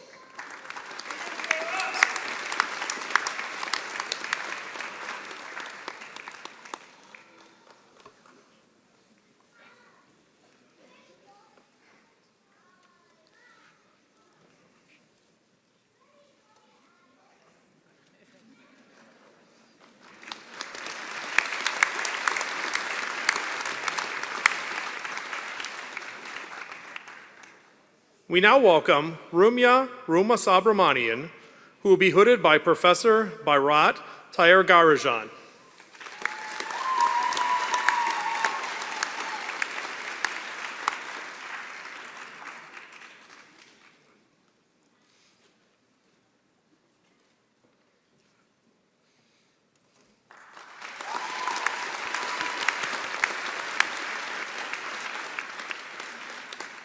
We now welcome Laura Hotelling, who will be hooded by Associate Professor Teresa Osipuk.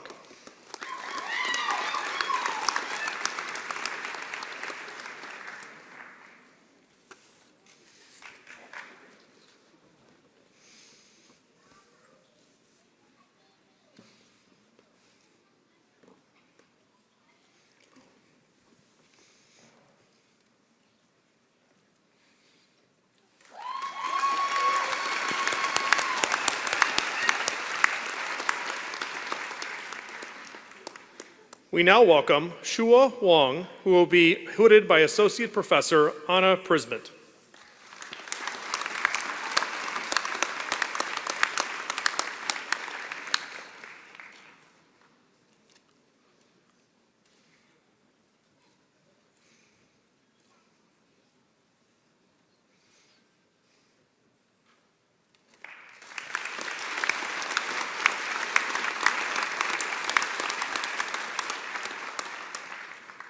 We will now recognize our Doctor of Philosophy students in Health Services, Research, Policy, and Administration.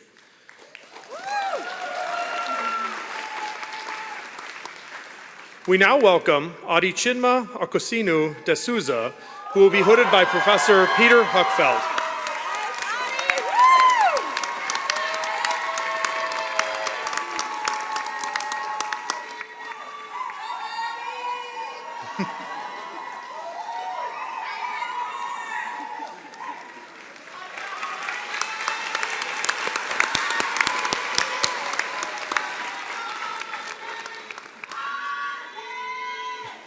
We now welcome Julia Interante, who will be hooded by Professor Katie Casamanal.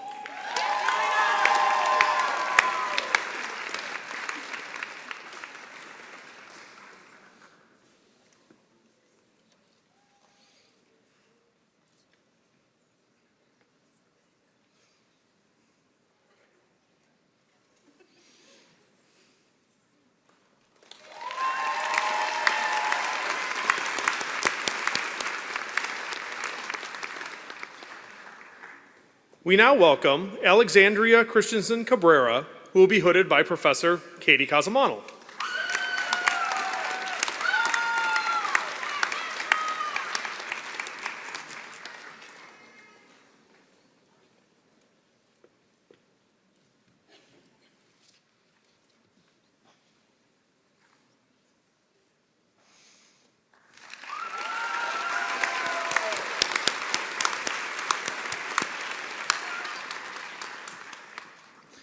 We now welcome Zachary Levin, who will be hooded by Professor Peter Huckfeld.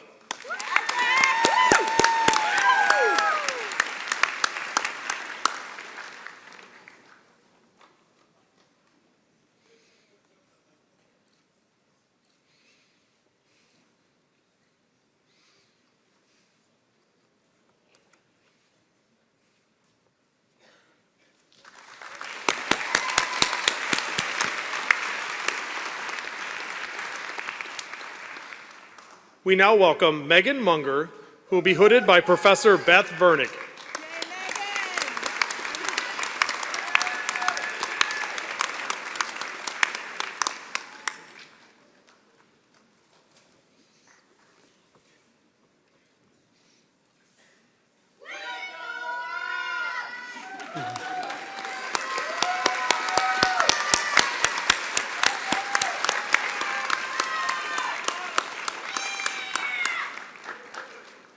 We now welcome Margaret Tate, who will be hooded by Associate Professor Sarah Gollist.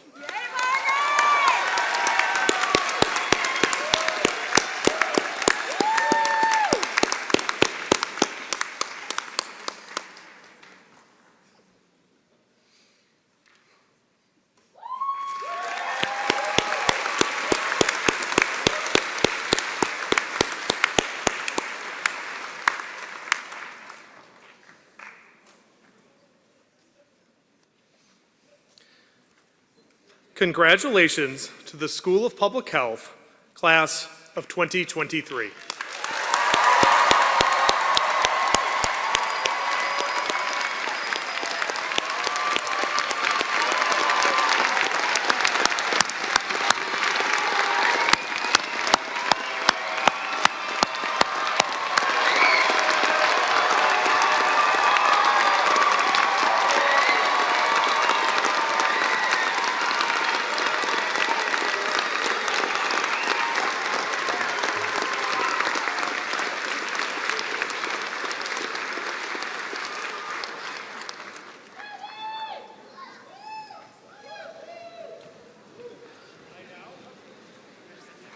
I now have the privilege of introducing Quinn Nelson, MPH student in Public Health Administration and Policy, and the current SPH Student Senate President, to introduce the Public Health Professionals Pledge.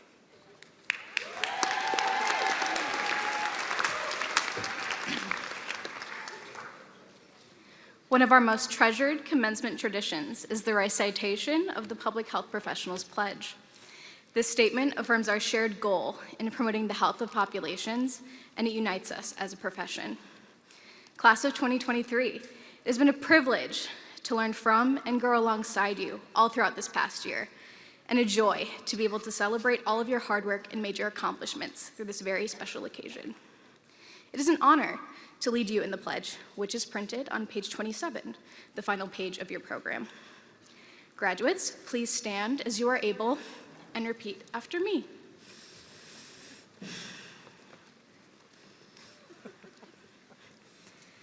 As a public health professional, dedicated to enhancing the health status and well-being of individuals and communities, I pledge to hold the public interest and health of populations as my high professional goals. Congratulations, School of Public Health Class of 2023.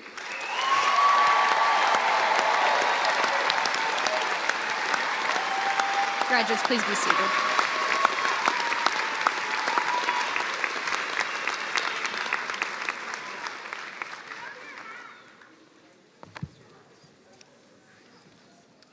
soon we'll be done. And soon you'll be official alumni of our school, joining over 12,000 alumni that this school has generated. So our alumni have made it really big. They've been commissioners of public health, of Department of Health, Department of Human Services, CEOs in healthcare delivery systems, state epidemiologists, experts with the World Health Organization and the CDC, and beyond. No pressure. So you join a very distinguished group of alumni who share a commitment to make the world a healthier place. I have no doubt, absolutely no doubt, that you'll make your own mark. So here to deliver a message of welcome is Susan Lepke, President of the School Public Health Alumni Society Board. She received her MPH degree in Health Administration in 2007.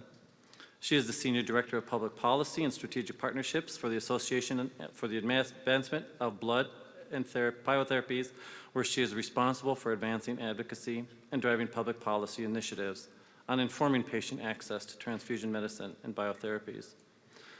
Ms. Lepke has over 15 years of experience in healthcare reimbursement, access to care policy, access to hair, and analysis and stakeholder engagement. She's worked with a multitude of stakeholders, living the mantra of public health, meaning partnerships, including community members, policymakers, patients, all focusing on strategies to improve better patient lives. Please help me welcome Susan Lepke to the table.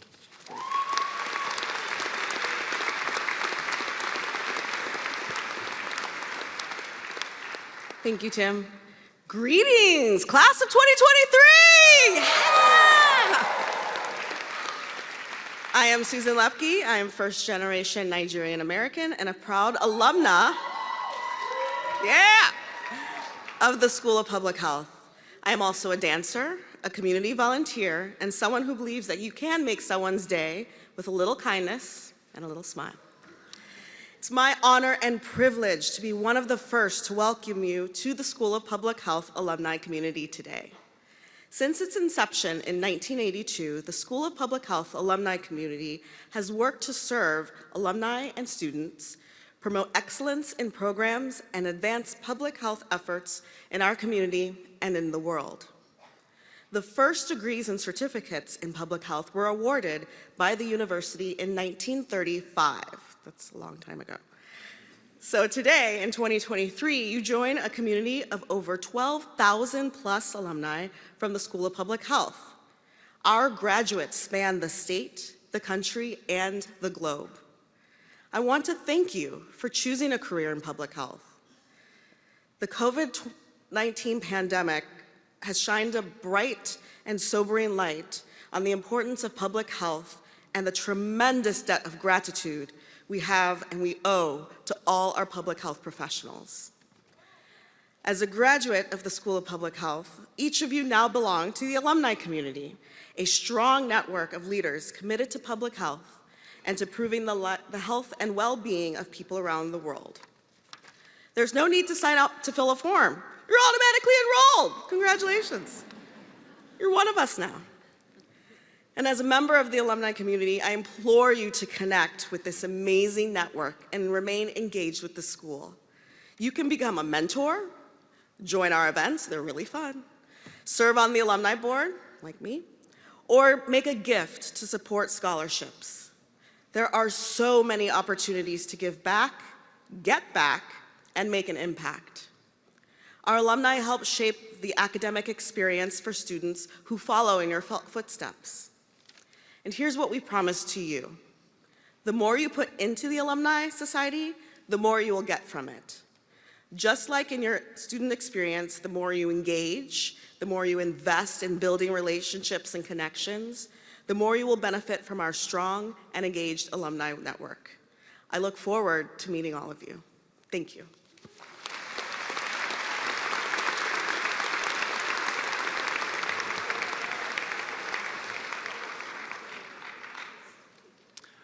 Thank you, Susan. Next, I'd like to introduce University Board of Regents Chair, Janie Mayron, to confer your degrees. Regent Mayron, as interim dean, it is my pleasure to present you the 2023 graduates of the School of Public Health. Graduates, please rise and welcome Regent Mayron.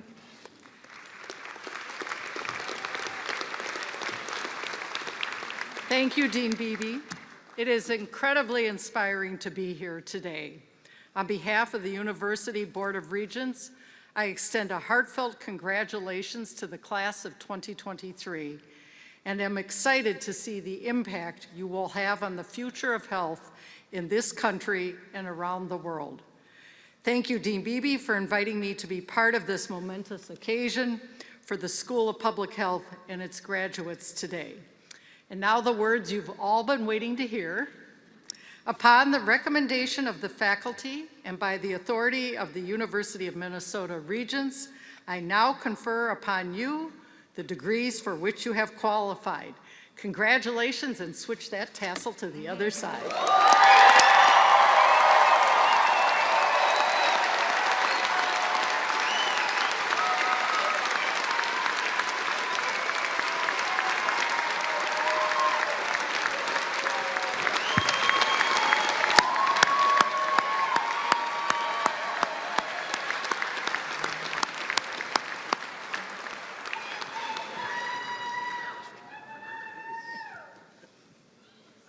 Thank you.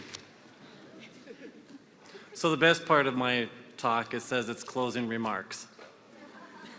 So graduates, you've come to us from around the world with a rich diversity of life experiences. Be proud of your alma mater, the University of Minnesota School of Public Health. Be proud of your accomplishments, including the degree that you've been awarded today, and work diligently to promote health, be it with dozens, hundreds, or thousands of lives at a time. Receiving a graduate degree is a testament to your talents, drive, and commitments to making a difference in the world. You couldn't be going into a more exciting and challenging field. 15% of health is conferred by the healthcare delivery system. The rest is the rest. That's where we reside. It's up to us to maintain population health and ensure that health is a human right. I offer my sincere congratulations to you, the class of 2023. And before I conclude, I want to reiterate my many thanks to the parents, partners, siblings, other relatives, friends who have supported you, students, along the way. Let's give them a round of applause.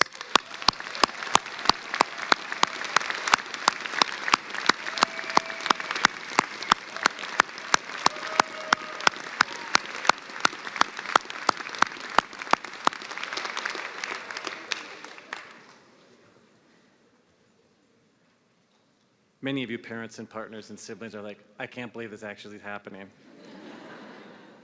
So we ask guests to please remain seated until our faculty and graduate have exited.